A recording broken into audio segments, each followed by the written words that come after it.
fico muito feliz. Sejam todos muito bem-vindos de coração. Estou aqui muito feliz com a presença de vocês, viu? E vou então tomar a direção aqui na reflexão, porque quero aqui criar um breve quadro de reflexão antes de convidar o meu amigo Gabriel Vicente, para então a gente partir aqui para um debate bacana. Tenho certeza que o meu amigo Gabriel terá acréscimos aí bacanas para trazer para a gente sobre esse assunto. Bem, o nosso tema é pandemia, tecnologia e os desafios concernentes ao mercado de trabalho, né? Obviamente, eu estarei, num primeiro momento, norteando a direção da nossa live, carregando aí a predominância do tema psicológico, do mundo psicológico, das questões referentes à nossa alma, todavia conjugado com esse tema e as suas respectivas implicações na nossa vida, né? Portanto, quando falamos de pandemia, nós estamos falando de um cenário absolutamente inusitado, que inclusive visita de uma maneira única, né, totalmente nova, a vida de todos nós, produzindo por vezes muito mais pontos de interrogação do que quaisquer definições ou conclusões que a gente possa ter sequer acerca da semana que vem. O que dirá então do mês que vem, né? Isso, inclusive, trouxe não só um quadro de instabilidade no mercado, onde muita gente acabou ficando desempregada, como por outro lado também há aqueles que permaneceram no seu ramo, foram tremendamente desafiados com um panorama que exige forte adaptabilidade à utilização ou melhor dizendo, a reformulação de rotinas e a utilização, né, de meios e formas que outrora passariam longe, né, vamos dizer assim, do interesse e da disposição das pessoas de se lançarem sobre esse tipo de questão. Hoje mesmo eu estava conversando, né, com uma professora que já está no ramo há 40 anos, já está chegando próximo, né, do seu período de aposentadoria, e nela, e o grande desafio dela, inclusive a tônica da nossa conversa pautou na direção do eu estou cansada, eu estou passando por uma exaustão, porque o modo de se desdobrar o trabalho dela recebeu ali a introdução de uma série de ferramentas e de adereços de natureza tecnológicas que, no panorama pré-pandemia, eram absolutamente dispensáveis, não estavam nem de perto no panorama de trabalho dessas pessoas.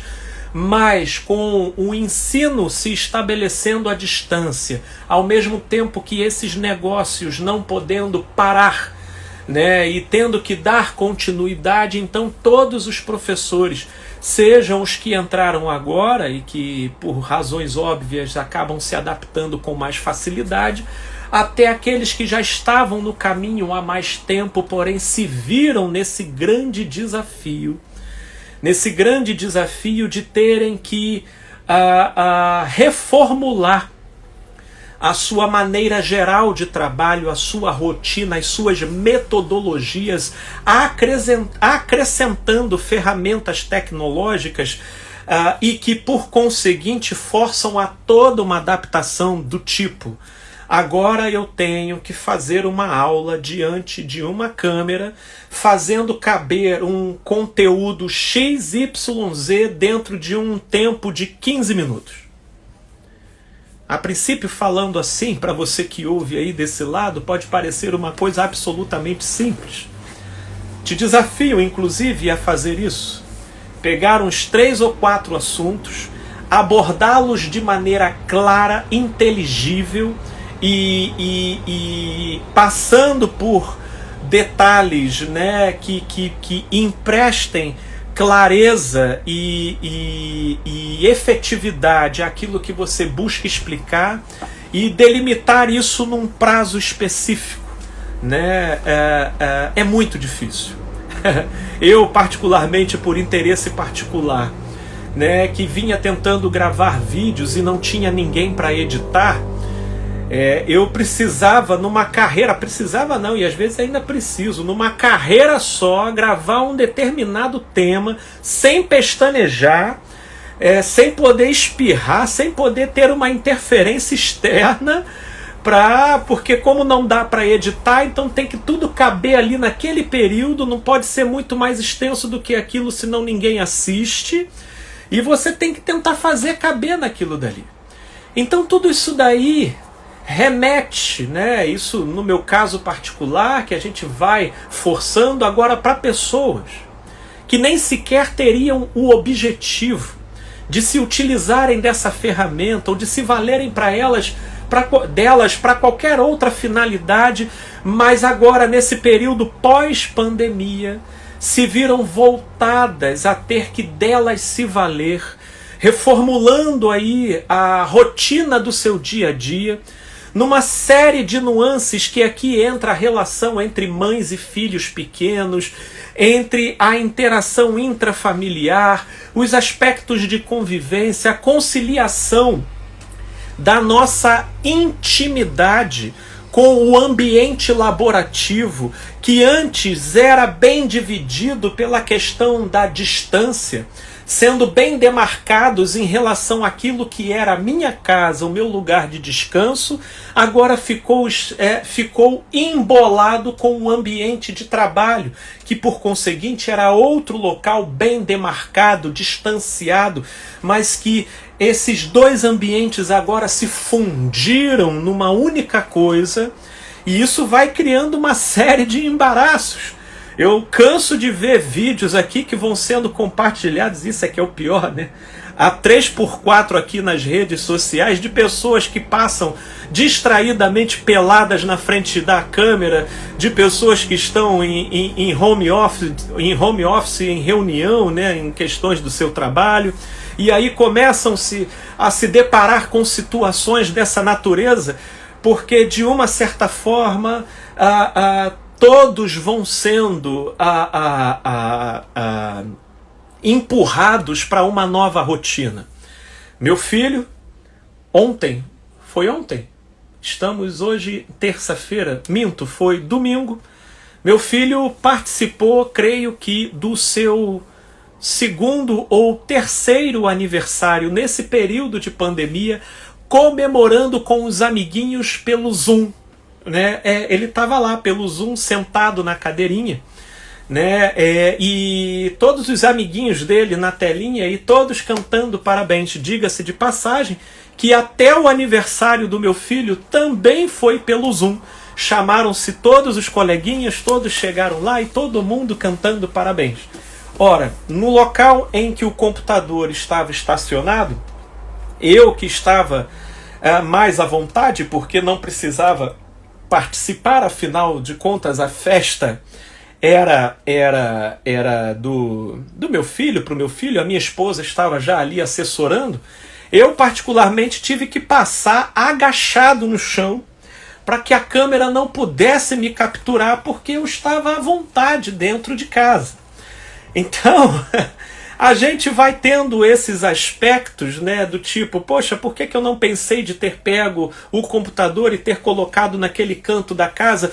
Mas tudo isso reflete o fator adaptação, de querendo ou não, estamos aí chegando há um período aí de quase 5, 6 meses dentro desse panorama, o que, de acordo com o período pré-pandemia, estávamos todos já moldados e adaptados a um panorama muito diferente do que o que a gente está vivendo agora. Portanto, meus amigos, prezando por esse primeiro aspecto, o fato é que, impulsionados pela pandemia, nós demos um passo consistente na direção de uma introdução mais consistente, né, mais presente, mais envolvente da tecnologia no modo como nós satisfazemos a realização do nosso trabalho, no modo como nós satisfazemos os nossos objetivos de estudo, no modo como nós satisfazemos as nossas interações interpessoais, no modo como nós satisfazemos as nossas necessidades e anseios para distração e entretenimento. Ou seja, de uma certa forma, enclausurados no nosso próprio contexto, tendo a nossa liberdade coletiva cerceada em favor do bem comum, e isso muito bem recomendado até por tudo aquilo que foi comprovado em relação à melhor maneira de se lidar com essa pandemia, todos então enclausurados passaram a se entregar de maneira mais aberta à mediação do uso da tecnologia como ferramenta para viabilizar a continuidade da vida. Seja no quesito profissional, seja no quesito acadêmico e de estudo, seja no quesito pessoal também, em relação aos nossos relacionamentos. E é essa invasão, né, da tecnologia na nossa vida pessoal que eu gostaria de chamar a atenção para uma frase, né, que eu achei muito interessante do filósofo e historiador Yuval Noah Harari, num livro que eu recomendo, inclusive como uma bibliografia possível para essa nossa live de hoje, o seu livro chamado Homo Deus, né? Que é justamente uma leitura que ele faz da influência e das implicações da intensificação da tecnologia na nossa vida. Ele diz que a modernidade, juntamente com a tecnologia, ela estabeleceu um contrato. Ela estabeleceu um contrato para a presente humanidade. E esse contrato é: olha, eu, modernidade / tecnologia, terei a oferecer a vocês uma vida inimaginavelmente confortável, organizada e efetiva. Por conseguinte, terei a oferecer para vocês poder. Poder. Tecnologia hoje é poder e será cada vez mais. Porém, em troca, o que eu estarei buscando nesse contrato com a humanidade será o sacrifício, a morte do significado. Do significado. Sim, estamos envolvidos numa sociedade cuja cultura, agora eu estou falando de aspectos que estão para além das realidades tangíveis e objetivas que eu aqui estava citando, da nossa mudança de rotina, da interferência nos nossos relacionamentos interpessoais, estudos e profissão. Agora eu estou falando de cultura, que é aquilo que influencia a nossa visão de mundo, a nossa maneira de ler e interpretar as coisas. Sim, a nossa cultura está cada vez mais tecnificada. E isso vai exigindo da gente um distanciamento cada vez maior das prerrogativas da nossa própria humanidade. Sim, está se formando uma nova moral. Moral, o que é a moral senão um acordo entre a maioria? Aquilo que as pessoas por consenso concordam e passa a se estabelecer como uma diretriz de tradição que vai norteando a escolha e a predileção das pessoas, perfazendo aquilo que vai sendo configurado como o conceito de sucesso, como o conceito de força, como o conceito de poder. E tudo isso, então, contagiando e permeando a nossa visão de mundo, vai modificando, alterando e conduzindo o nosso comportamento numa determinada direção, onde nós vamos sutilmente perdendo os nossos valores e determinados significados, todavia, ainda assim, com a sensação de que estamos fazendo a coisa certa. E aí isso nos leva para o próximo passo, que é o que eu também gostaria de trazer aqui para refletir, que é a relativização da ideia que a gente faz de livre-arbítrio. Porque nessa influência da tecnologia na interação com o fenômeno humano, é preciso que a gente tenha consciência de que hoje a biotecnologia e a neurociência trabalhada de forma casada com a tecnologia tem desdobrado meios e técnicas cada vez mais aprimoradas e em interação direta com o nosso funcionamento neurofisiológico, onde aquilo que você pensa ser a sua escolha, na verdade, será tão somente um subproduto do meio. De uma certa forma, você vai poder dizer, não, mas Felipe, eu ainda continuo escolhendo. Eu quero isso daqui. E estou fazendo isso de maneira espontânea, de maneira aberta. Ok. Se você for pensar de que livre-arbítrio seja sinônimo de você escolher aquilo que você sente, então beleza, você tem livre-arbítrio. Mas agora, se a gente for trazer em xeque a reflexão disso, sob o entendimento de que o que você sente já não é o que você escolhe, todavia é aquilo que é formado em você como subproduto da influência do meio sobre você, então a nossa ideia de livre-arbítrio já fica relativa.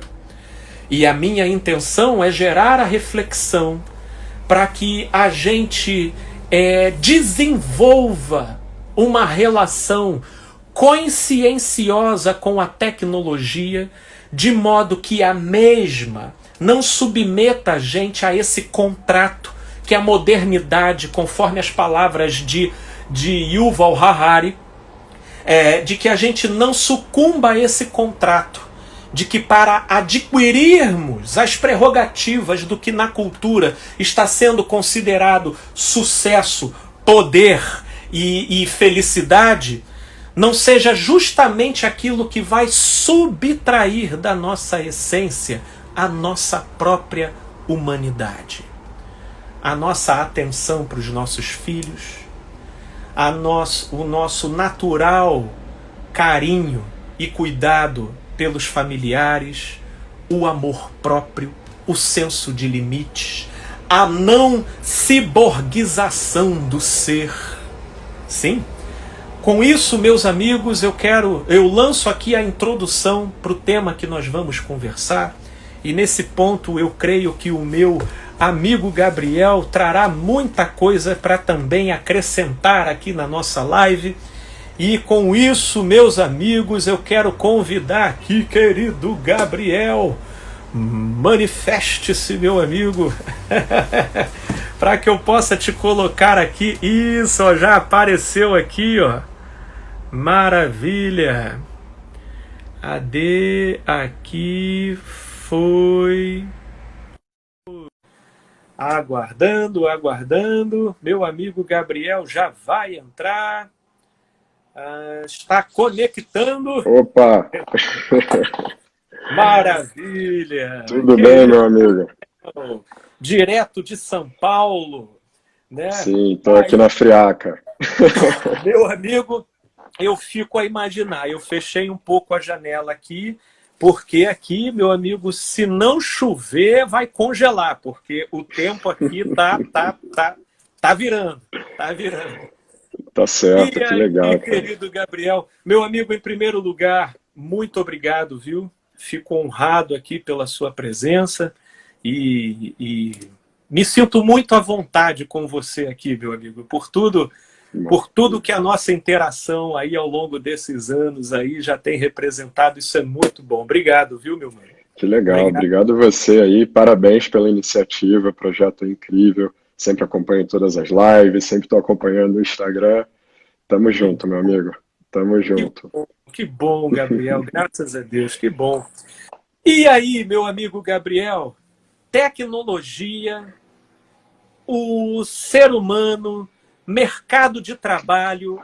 Eu começo te perguntando o seguinte, Gabriel: ser um profissional competente para as exigências do mercado de trabalho, face às influências, né, que essa pandemia gerou como modificação na nossa rotina e até na nossa utilização das tecnologias. Você já visualiza essa indução a uma perda da nossa humanidade para que a gente possa, então, melhor se adequar às exigências que estão sendo cobradas para o mercado de trabalho? Como é que você vê isso, meu amigo? Perfeito. Felipe, como fazer com que esse contrato não seja um contrato devastador, né? Um contrato aí que, que engula a gente, é o nosso desafio hoje, realmente equilibrar esse contrato, fazer com que seja bom para as duas partes, né? É verdade. O meu amigo, cara, primeiramente eu queria enfatizar, né, o bem que a tecnologia nos traz. Não Perfeito. vou trazer aqui a tecnologia como nosso inimigo, pelo contrário, né, sabendo usá-la, ela pode funcionar muito bem a nosso favor, Ótimo. principalmente nesse cenário pós-pandêmico, né, ou ainda pandêmico, né, que nos forçou aí, quem já não fazia, quem já não vivia, enfim, utilizava, nesse momento ele se viu obrigado, né, a utilizar a tecnologia. Enfim, como fazer com que esse contrato seja bom para os dois lados, né? É verdade. Por trás desse contrato temos robôs inteligentes, né? A inteligência artificial que cada dia mais aprende e entende como o humano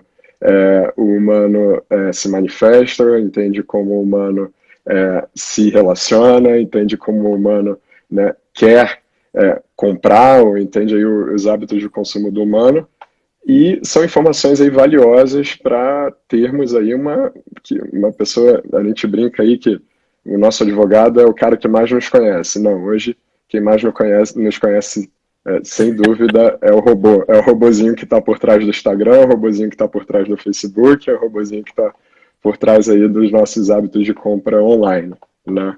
É verdade. E nossos hábitos de busca também, né? Hoje em dia, nosso hábito, né, principalmente no século XXI, o primeiro lugar onde a gente busca algum tipo de informação é o online, né? É o nosso amigo Oh, Google, é o nosso amigo Yahoo, que acaba aí salvando e gravando todas as nossas dúvidas, todos os nossos questionamentos, e eles começam a entender realmente quem é o Gabriel, quem é o Felipe e quais são as matérias, quais são as notícias, quais são os conteúdos que fazem mais sentido e que esse perfil de pessoa tem vontade de ler, né? E que vai voltar lá no Google para tentar ler e para tentar se aprofundar um pouquinho mais, né? Então, isso de alguma forma é interessante, né, que acaba que fazendo com que a gente entenda e siga uma direção, né, de se aprofundar mais em alguns temas, mas ao mesmo tempo isso pode ser um pouco tendencioso, né? Ok. Por exemplo, eu busco alguma coisa no Google referente a um partido político, o Google vai entender que eu quero ler só sobre esse partido político e matérias que fazem sentido para esse público, né, que entende e é devoto aí desse partido político. Então, ao mesmo tempo que a tecnologia nos traz muitos benefícios, também nos trazem coisas também não tão benéficas, né? Que talvez a gente tenha que, talvez também saber lidar e saber utilizar a nosso favor, né? Até porque nós somos o produto da tecnologia, né? A tecnologia, Exatamente. ela tem a gente como nicho de mercado. Então, ela não quer ninguém decepcionado consultando as suas ferramentas. Se a Sim, pessoa vai ficar, ao consultar o Google, vai ficar decepcionada ou revoltada em ver uma matéria que contraria aquilo que ela acredita, a tendência de ela se utilizar da ferramenta será menor, né? E aí, por isso, a ferramenta ela condiciona praticamente as matérias, né? E as notícias e os temas que ela te apresenta de acordo com aquilo que ela mesma captura de entendimento acerca das suas crenças, dos seus posicionamentos e dos seus pensamentos. Seria nessa direção, não é isso, meu amigo? seria nessa direção, até um exemplo aí bem bacana. Tem 2 semanas mais ou menos que uma amiga minha russa falou assim, Gabriel, eu vou abrir uma nova, eu estou criando aqui, estou desenvolvendo uma nova rede social, né? Hoje as redes sociais que a gente faz parte, até mesmo aqui no Instagram, nos trazem informações e fotos que fazem sentido e que fazem sucesso, né? Então, muitas das vezes a gente acaba vendo no Instagram, por exemplo, só corpo sarado, bunda, porque realmente é uma coisa que chama a atenção de pessoas e o robô entende que tem que trazer esse conteúdo para frente, tem que trazer esse conteúdo para evidência, né? Ok. E essa minha amiga falou assim, cara, eu quero uma rede social que traga conteúdo bom, né? Que não traga só bunda, corpo sarado, que traga conteúdo aí de mais ou menos vídeos de 2 minutos e que façam sentido, né? Ok. Que tenham um significado interessante aí, que tenham algum tipo de impacto, né? Ok. E um outro exemplo bem bacana disso, né? Você falou aí sobre liberdade. Eu acho que quando a gente fala sobre o significado de liberdade, eu acho que todo mundo já vai para a parte lá de tomada de decisão, né? Se eu tomo a minha decisão, a decisão que eu quero tomar, isso é liberdade para mim. Eu posso tomar minha decisão, eu posso ir e vir, eu posso, enfim, várias coisas. Mas no mundo Uhum. que a gente vive hoje, eu acho que a gente tem que dar um passo atrás, né? A gente tem que dar uma olhadinha em que momento, com toda essa indução, com toda essa influência que a gente tem, direta e indiretamente da internet, né, das informações que chegam até nós, até que ponto a gente precisa se proteger, né? Porque assim, toda a informação que a gente recebe de alguma forma, ela está nos induzindo para alguma tomada de decisão, né? Então, às vezes, a Ok. tomada de decisão que a gente toma, de fato, não é uma tomada de decisão que o Gabriel tomaria em cenários normais, em cenários aí, enfim, do dia a dia. Mas talvez o Gabriel tenha sido induzido por algum Uhum. ad, alguma propaganda no Google, alguma propaganda no Facebook, no Instagram, que às vezes o Gabriel nem percebe. Ele passa, vê lá uma propaganda de uma empresa que ele nunca viu, mas está ali no campo Uhum. periférico, ele está vendo ali, viu, passou rápido, mas acaba virando familiar, né, aquele conteúdo. Acaba, enfim, de alguma forma, no inconsciente, te influenciando a tomar alguma decisão, né? Então, eu acho que esse contrato, né, com a tecnologia também tem que levar isso em conta. O que você acha? Meu amigo, sem sombra de dúvida, sem sombra de dúvida. Inclusive, é esse campo de influência indireto que é o mais sutil e capcioso nessa trama inteira, né? Porque a grande verdade é que a estruturação desses conceitos de sucesso, né, eles são estabelecidos numa teia sutil, né, onde determinados aspectos vão sendo conectados ao outro.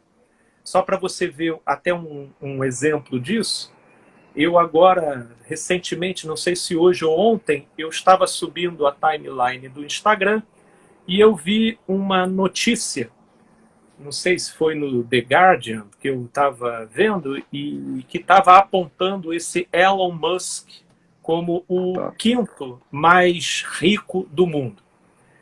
Mas não era apenas isso. A fotografia dele era uma foto dele rindo. Né? Era uma foto assim, Elon Musk se torna o quinto homem mais rico do mundo. E um baita sorriso.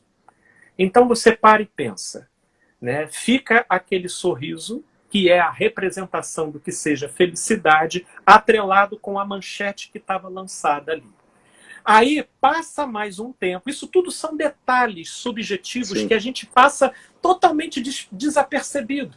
Porque é assim que trabalha a cultura. A cultura, ela pega determinados traços e ela torna isso um consenso coletivo, fazendo de tal traço algo como se já acompanhasse a gente desde tempos imemoráveis, né, no processo evolutivo, quando, na verdade, é apenas uma tendência de um tempo e de uma época que está ali no seu desdobramento para atender interesses específicos. Eu sei é que, depois do sujeito ver essas pequenas associações, que era até o que você está falando, que fica ali no campo periférico do sujeito, aí daqui a pouco vem uma outra notícia aparecendo: fulano bilionário se suicida. E ele acaba morrendo. E aí fica todo mundo se perguntando. Geralmente me chegam, pergunta, Felipe, como é que pode, né, o sujeito se matar? O cara tinha tudo. Eu falei assim, o que ele tinha? Não, Felipe, o cara era rico. E isso é tudo? Qual é o seu conceito de tudo? Né? Como é que você vê tudo? E aí é que, se a gente começa a debulhar essas coisas, a gente vai ver que elas estão todas fragmentadas nessas pequenas pistas que a cultura vai dando para a gente e que vai, como você mesmo disse, induzindo e constituindo a nossa visão de mundo, onde ser rico é sucesso. Porque um cara que se torna o quinto mais rico do mundo aparece numa foto com um sorriso de orelha a orelha, como se isso fosse felicidade, quando, na verdade, aquilo não passa de uma foto. Né? Porque a essência da pessoa só Deus sabe. Né? E, portanto, né, eu creio que é esse o grande aspecto que nós somos desafiados, porque aí, Gabriel, vou lançar a bola para você novamente. Porque aí o que acontece? Uma vez estruturada essa concepção, né, de que um homem que se torna o quinto mais rico do mundo aparece com um sorriso numa das principais mídias de veiculação do mundo, né? Ou seja, então ele tem todo um prestígio, ele tem todo um nome, e isso então passa a ser uma referência que serve subjetivamente para formar ambições. Ou seja, dentro das corporações, dentro dos ambientes de trabalho, é sempre vendido a ideia de que esse lugar que hoje é do Elon Musk pode ser seu. Tudo tem a ver com você, tudo tem a ver com o mindset, né? Voltamos então. Tudo tem a ver com o mindset correto, é só você pensar, é só você acreditar. Teoria similar que Bispo Macedo utiliza na igreja. E que, porque de um público imenso, de 5.000 pessoas, estatisticamente teve uma que se viu ali melhor depois da oração que ele fez, ele chama lá para frente, né, explora todos os milímetros daquela experiência como testemunho para validar o imantamento poderoso daquele local e fica estimulando a todo mundo a acreditar cada vez mais sacrifícios na direção de fazer reproduzir na própria vida aquilo que aconteceu na vida do outro. E aí a gente entra nesse quadro comparativo onde, na maioria das vezes, a gente nunca se aceita, nunca aceita a própria realidade e a gente está sempre buscando ser aquele sorriso que está lá estampado nas mídias de comunicação. E aí, meu amigo, eu te pergunto, você visualiza esse tipo de manipulação dentro, né, do mercado de trabalho? Eu te perguntaria, Gabriel, e eu achei interessante o início da sua fala, porque você resgatou um ponto aqui que tinha que ser tocado, né? A gente não quer aqui demonizar a tecnologia como se ela fosse algo para ser totalmente abolida. Ela tem o seu lado positivo e ela precisa ser identificada, bem como também achei muito interessante o que você falou acerca do contrato que é estabelecido, né, com a cultura de que tem que ser bom para ambas as partes. Aí eu te pergunto, Gabriel, na sua percepção e entendimento, até que ponto, meu amigo, essa ambição, ela se faz algo proveitoso tanto para o próprio sujeito quanto para a empresa? Até que ponto esse estímulo a essa ambição é um instrumento não assumido e velado da empresa e que acaba colocando os envolvidos numa relação praticamente de escravidão? Essa que seria a questão. Legal, Felipe. Só um adendo aí no seu último comentário. O que me preocupa também não é só ter uma cultura homogênea, né, que a tecnologia tem nos feito ter. Ter também um conhecimento homogêneo, né, a gente ter um conhecimento geral onde não há pessoas que pensem diferente, todo mundo pensa igual, porque leem as mesmas coisas, leem as mesmas notícias, sempre estão lendo os mesmos livros também, né, que fazem aí também parte do fluxo, né, da inteligência artificial por trás, a inteligência, enfim. Mas, respondendo a sua pergunta, né, até que ponto a influência, né, e essa ambição pode fazer sentido dentro da sua carreira, né? Eu acho que vem de muito tempo, né? Não vem só de agora do nosso mundo tecnológico. Sempre falaram assim, uma família igual à família lá da margarina, né? A família do comercial da margarina, né? Todo mundo feliz, todo mundo alegre, todo mundo bonito. E é isso que a gente é bombardeado o tempo todo. Nas mídias sociais, nos anúncios, nas propagandas online, de pessoas, sim, felizes, de pessoas ricas, felizes, de pessoas bem-sucedidas, que muitas das vezes nem são tão bem-sucedidas assim, mas parecem, né, para a mídia, parecem pessoas, né, que deram certo e que estão lá lutando. E o quão infeliz você se sente se você não for igual àquela pessoa, ou igual àquele grupo de pessoas, né? Até que ponto essa ambição, também não vamos demonizar a ambição ela pode ser um ato natural e óbvio que é muito bom ter ambição, mas a partir do momento que a ambição se torna tóxica, se torna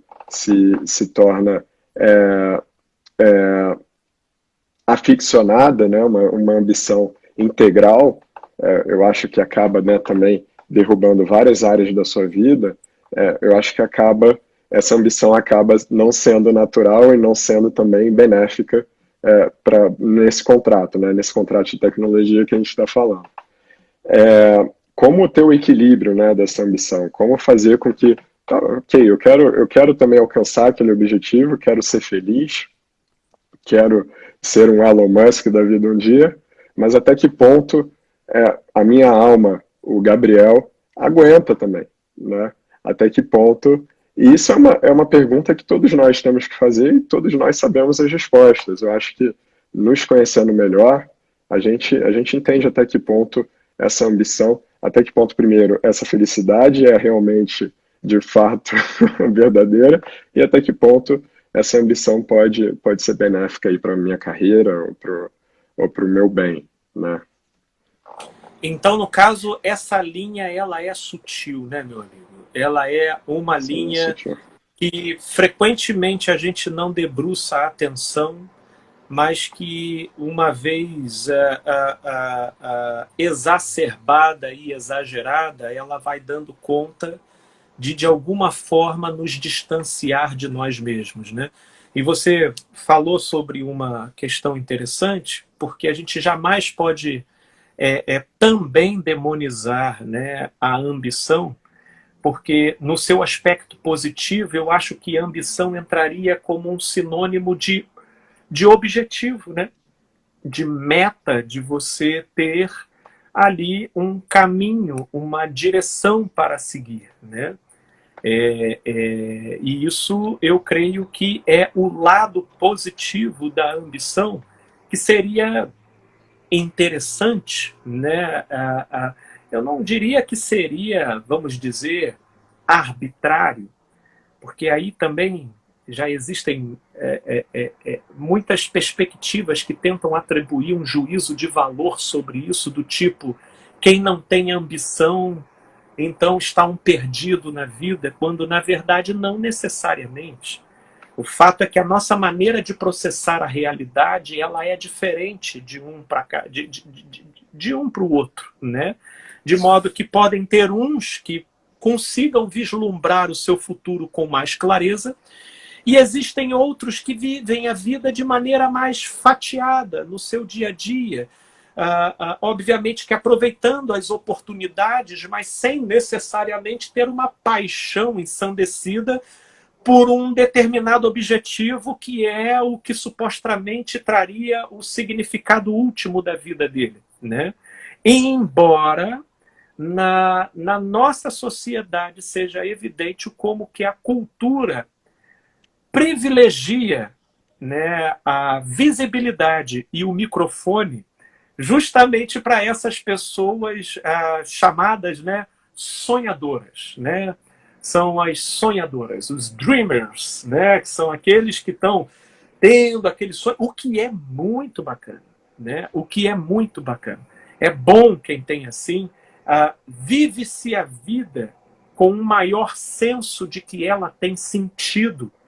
Quando você visualiza algo que confere para você significado perseguir aquilo. Agora, eu creio que, né, aí nesse momento eu compartilho, eu creio que a ambição ela já cumpriria o seu aspecto negativo, obsessivo, né, obstinado, como você colocou, é quando os fins passam a justificar os meios, né? Quando os fins passam a justificar os meios, e aí por causa da finalidade que você tem, e você dá a isso o nome de ambição, você esquece do próximo, você esquece dos significados que estão em jogo, você esquece de você mesmo, né? E aí a vida vira uma vida unilateral, acaba que só aquilo importa e mais nada faz sentido. E aí nós temos, né, já começa a abrir um quadro febril na psique, né? Pelo menos na psique. Sem Porque não dúvida. demora muito, né, para que se encontre determinados engasgos. E aí bem, eu particularmente penso que sim, mas do ponto de vista, como é que você veria as prerrogativas, Gabriel, de um profissional habilitado para o mercado de trabalho hoje, pós-pandemia, praticamente? Cara, ótima pergunta, né? Até porque Né? né? Só especulações, né, que a gente poderia fazer por Qual, aproximação. Né? Sim, sem dúvida, sem dúvida. É interessante a pergunta, né? A gente pode até fazer talvez uma live sobre. Né? Um Pode tema crer. bem amplo, né? É, cara, o que que o mercado de trabalho quer hoje, né? No meu caso também, né, que trabalho com tecnologia, eu brinco assim, cara, o que que o Gabriel é especialista em, né? O que que eu sou especialista?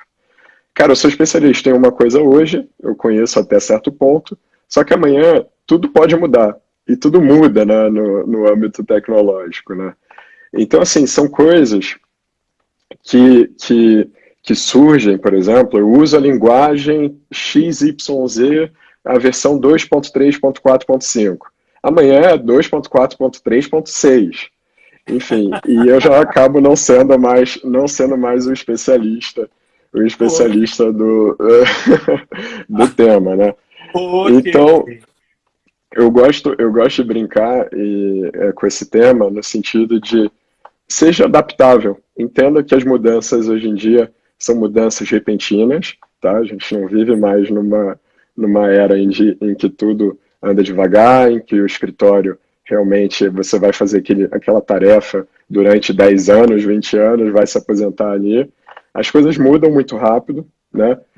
Se adapte, estude, esteja sempre aí antenado, né, no que está rolando, quais são as novas tecnologias, como eu posso usá-las ao meu favor, né, principalmente para a minha carreira, e estar aí em paz consigo mesmo, porque essa ilusão de ser milionário, de ser bilionário e ter muita felicidade, ela não existe. O Elon Musk ele não é especialista em nada hoje, Imagino. ainda É mais com verdade. todo esse impulso aí da migração para o digital, né, com a pandemia. Então, assim, somos todos humanos, erramos, não conseguimos entender tudo ao mesmo tempo, não conseguimos aprender rapidamente. Então, assim, tenha paciência, entenda essa humanidade e vamos que vamos, né?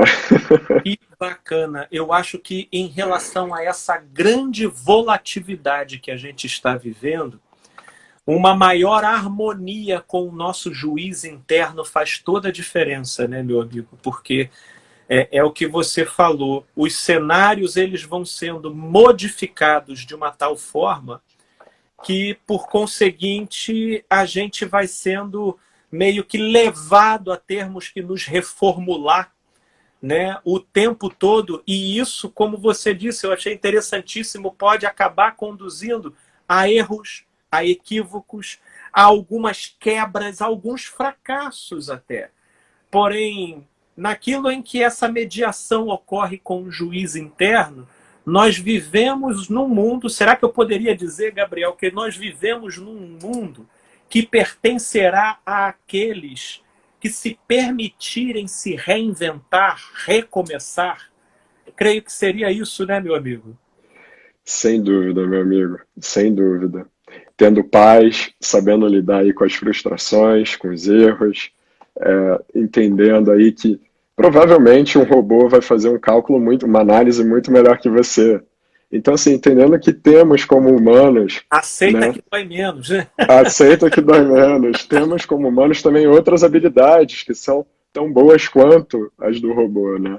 Ou Então assim, hoje é até engraçado porque muitos gestores, muitos CEOs e tal, eles dizem que eles realmente prestam mais atenção nos soft skills, né, que são as habilidades interpessoais, as habilidades né, de mudanças repentinas, as habilidades de adaptação, do que realmente o técnico, porque o técnico muda, e o técnico você vai ter que estar ali aprendendo todo mundo junto numa empresa com um objetivo em comum e ninguém solta a mão de ninguém e tá sabendo lidar muito bem. que interessante isso, né, E tá Gabriel? sabendo muito bem, exatamente. O mercado, face a essa volatilidade da própria técnica, da própria tecnologia, o que tem sido priorizado tem sido as habilidades interpessoais soft skills na interação, né? Pelo menos encabeçando o critério de avaliação, né? Para as contratações. Que interessante, legal, Gabriel. Sim, sim, Legal. sim. Inclusive, são testes aí que você faz antes mesmo de ir para uma entrevista tete a tete, né? São Ok. testes aí, enfim, que testam sua habilidade de resolução de problemas, que testam a sua habilidade de adaptação também, em como você responderia a um certo cenário. Enfim, são coisas aí que a gente realmente tem que prestar mais atenção hoje. Não é só ter um currículo com a faculdade tal, com mestrado tal, com isso ou com aquilo. Realmente estar focado nas suas habilidades aí, nos seus soft skills. Né? Maravilha, maravilha. Gabriel, eu queria continuar, meu amigo, mas Eu também. ele daqui a pouco já vai me dar a contagem regressiva dos minutos finais aqui para fechar. Então, gostaria de fazer uma despedida com calma, sem afobamento. Agradecendo muito a sua presença, viu, meu amigo? De coração. Valeu mesmo, Gabriel, viu? Foi um prazer, meu amigo. Que isso. E se Vamos Deus fazer quiser, mais. você me conceder a honra, poxa, com certeza, de vir mais vezes aqui para a gente trocar mais. Beleza? Tamo junto, meu amigo. É Maravilha, isso aí. querido Gabriel. Muito obrigado. É Gabriel sim, Cristina. Gabriel Vicente, o cara. Maravilha. Pois é. Um grande abraço para você. Grande abraço, meu amigo. Fala, viu? Tchau, Valeu, tchau. Valeu. tchau, tchau.